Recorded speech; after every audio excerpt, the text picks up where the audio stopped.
You mentioned earlier today, Curt, at the presentation at HSC, the importance of being ready for uncertainty.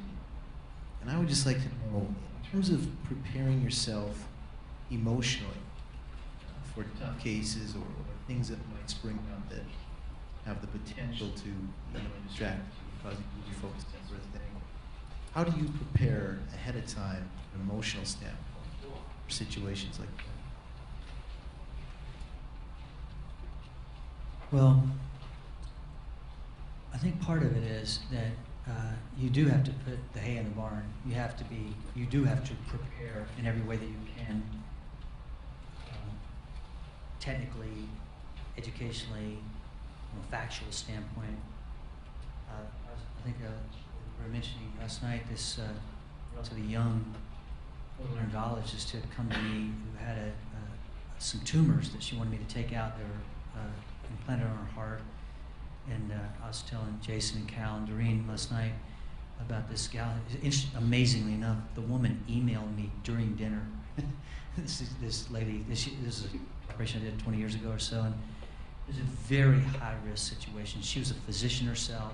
She knew how high-risk the operation was. It was one that not only had I and I done before, but almost nobody had around the world. And ironically, as an otolaryngologist, that's a head and neck surgeon, ear, nose, and throat surgeon. The operation involved a nerve that's down in the left side of your chest, which might have left her with a permanent tracheostomy. I bet y'all have seen some people like that. They can't speak, have to breathe out of a hole in their neck.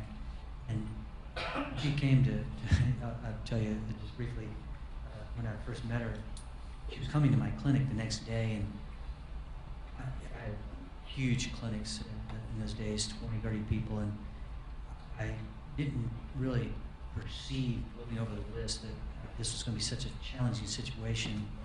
And I was sitting in my office at 8 o'clock at night, getting paperwork, had my feet up on the desk, shoes off, listening to some really loud music. Everybody had gone out of the office, and I had the music turned up really loud, and somebody comes walking in the front door, and it's this woman, this tall, thin woman with blue jeans and cowboy boots and a vest and a cowboy hat on.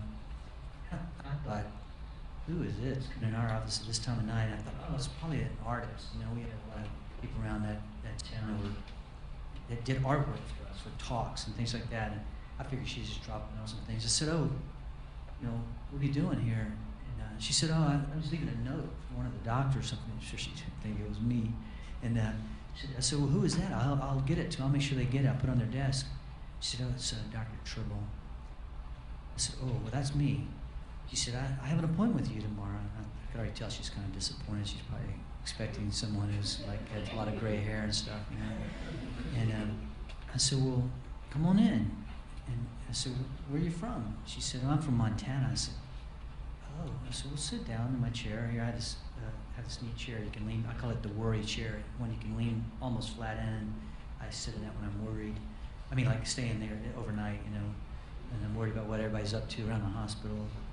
So I call it my worry chair. So I said, sit down. And she told me very succinctly her story. And as she got to the part about this nerve, I said, Sherry, I think we need to stop right there. I said, it was 8 o'clock, 8:30 by this time maybe. I said, have you had dinner? And she said, no. And I said, what are you planning to do for dinner? She said, I don't know. I have a room across the street at the hotel. And I said, hang on a second. I called my wife and said, Megan, what do we have to eat at our house? She said, and my usual fare at night is chicken Caesar salad. She said, I'll have a salad for you. I said, do you have enough for 2 people? She said, well, we can make do. I said, I'm bringing a guest home. She said, no problem. I'll split it up. So I took Sherry to my house. We lived out in the mountains. This old house, 200-year-old house that we had gotten and been fixed up kind of halfway enough for regular modern people to live in. But we actually had indoor plumbing. They didn't have indoor plumbing when the people who had built the house had no indoor plumbing. So we had dinner. We didn't talk at all anymore that night. And she came more officially to my clinic the next day. And I said, listen, you know, I don't even know if we can do this operation for you, but it'll take me some time to prepare for it properly.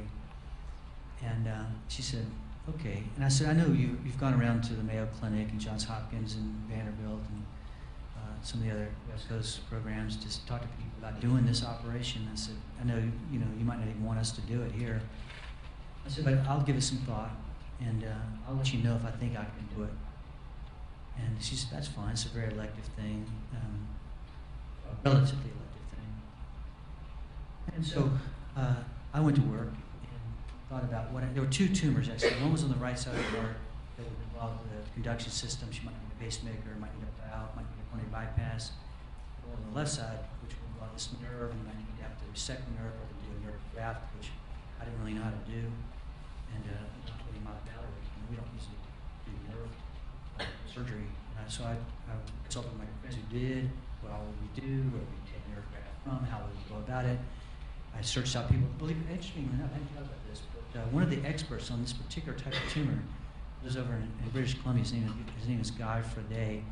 And I somehow found out about him, and I contacted him, and he'd done a couple of operations. I asked the guy, let me pick your brain. I did. I wrote it all down. He wrote me a letter about some thoughts he had. And I gradually collected everything I could find about this operation. And interestingly enough, it encompassed a 3-ring notebook, a black 3-ring notebook. It was that thick. It was full from front to back. So I called Sherry. I said, Sherry, I'm ready. I've done my homework.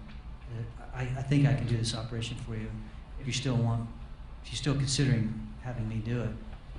And I said, I know you probably found somebody in the Mayo Clinic or somewhere else to do it. They're real smart, a lot smarter than us mountain guys up here in Virginia. She said, no, I want you to do the operation. I said, all right, we're ready. So she came, and we did, and it turned out well.